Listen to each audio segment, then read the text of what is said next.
Bonjour à tous, vous avez passé un bon week-end?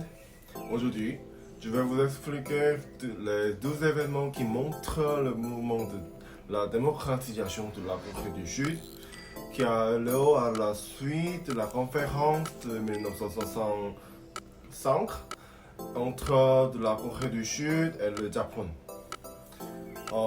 Les noms de deux affaires sont le mouvement d'opposition à la réforme constitutionnelle à 3 élections et le mouvement d'opposition à la constitutionnelle qui est le Yushinanpo. Les deux événements ont un sens historique dans le sens où c'est un mouvement de la démocratisation qui a été déclenché par les étudiantes et tous les citoyens contre la dictature de la présidente Park Chung-hee. La forme constitutionnelle à 3 élections et le mouvement d'opposition au Yushinanpo, les deux, je pense que peut-être vous ne savez pas bien. C'est vrai. Donc, je vais vous expliquer très lentement. Voilà, c'est parti. Le président Park Chung-hee, il a réussi à réélire le 3 mai 1967 et il a repris le pouvoir. Cependant, à cause de l'article de la Constitution qui ne peut pas présider plus de 2 fois, Park Chung-hee, il a fixé un nouvel objectif. C'est la révision de la Constitution. Pour réviser la Constitution, deux tiers des membres de l'Assemblée nationale ont dû s'accorder dans la victoire de l'élection générale du parti au pouvoir, c'était nécessaire. Et des mesures illégales ont été prises comme l'arrestation des candidats de l'opposition et des militants électoraux pour violation de la loi anticommunautaire et de la loi nationale de sécurité. Il a même lieu jusqu'au 8 1967, le jour de l'élection, et un vote public a lieu sous la surveillance de la circonscription électorale du parti au pouvoir. Les observateurs électoraux de l'opposition ont été agressés et chassés. Les formulaires de vote n'ont été annulés et de nombreuses activités illégales ont lieu. Les médias ont critiqué en publiant un article intitulé Le pire show possible. C'était quelque chose qu'on ne pouvait pas imaginer dans les pays démocratiques qui grandissaient les élections ordinaires et les élections secrètes. Finalement, le parti au pouvoir occupait 130 sièges, qui est plus de 2 tiers des sièges de 175 sièges. Les citoyens en colère ont commencé la campagne de dénonciation des élections de 8 juin avec les salutations de l'opposition. Il y a eu des combats de rue entre les étudiants de 30 universités et environ 10 000 étudiantes de 20 lycées ont aussi participé aux combats de rue. Et le gouvernement a ordonné la suspension forcée de 28 universités et 129 lycées. Et il a arrêté des professeurs des étudiantes pour espionnage et organisation antinationale.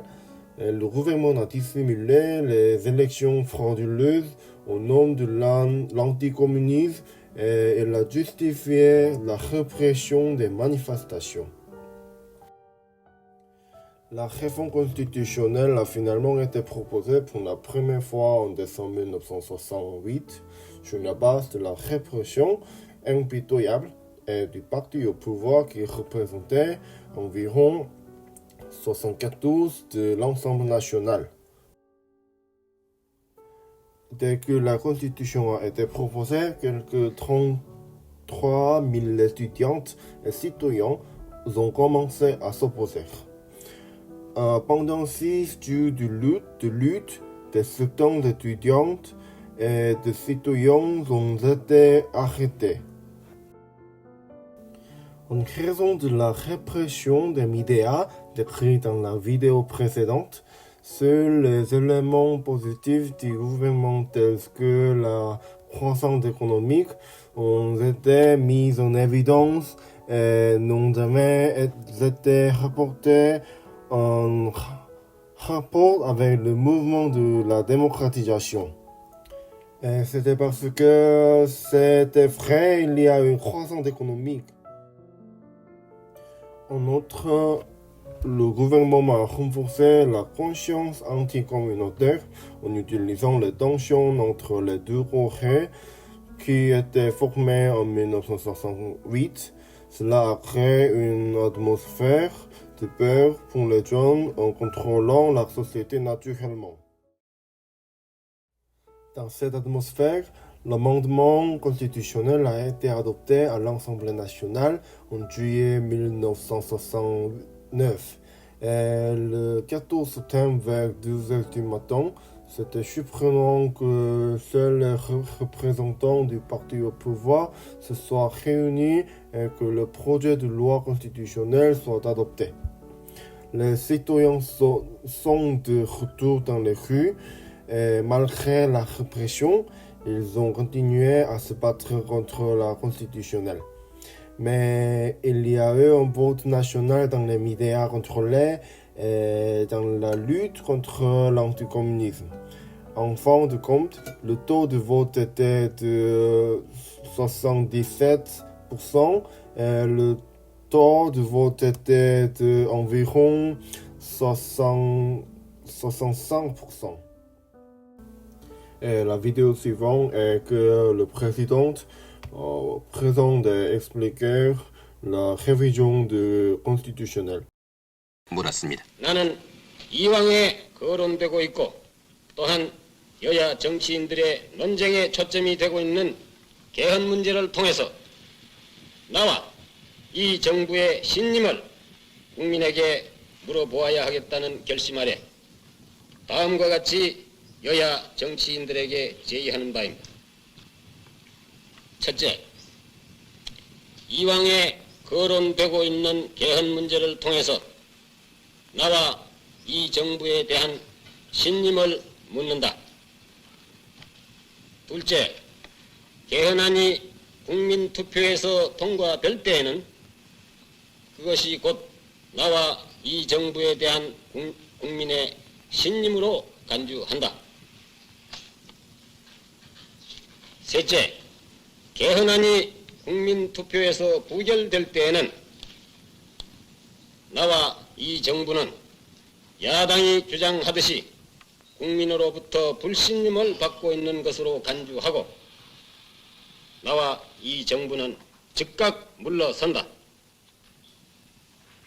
넷째, 이에 따라 여당은 빠른 시일 안에 개헌안을 발의해 줄 것을 바라며 다섯째, 야당은 합법적으로 개헌 반대 운동을 전개하여 지금까지 정부를 공격해온 모든 사실이 정령 민의에 근거를 두었다는 것을 국민투표 결과에서 입증할 수 있도록 노력해야 할 것이다. 여섯, Mais grâce à ce mouvement d'opposition, la conscience des citoyens sur la démocratie s'est développée encore une fois. C'est ce qu'on a vu en 1971 lors des élections présidentielles. Bien que Park Chung-hee ait réussi à remporter les troisième élections, il est devenu le président à moitié parcours avec le taux de vote de 53%.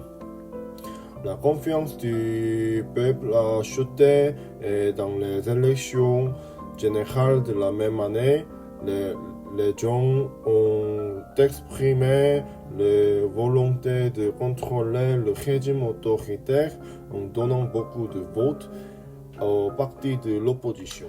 Depuis, cela a donné lieu à une forte aspiration à la démocratie et à une amélioration encore plus importante de la conscience des citoyens, ce qui a conduit au mouvement anti-Yushinanpop que je vais vous expliquer après. Le mouvement contre la constitution de Yushinanpop, que j'ai essayé d'expliquer en une seule fois dans cette vidéo, va être expliqué séparément dans la prochaine vidéo. Ceux qui sont curieux, cliquez like et subscribe s'il vous plaît.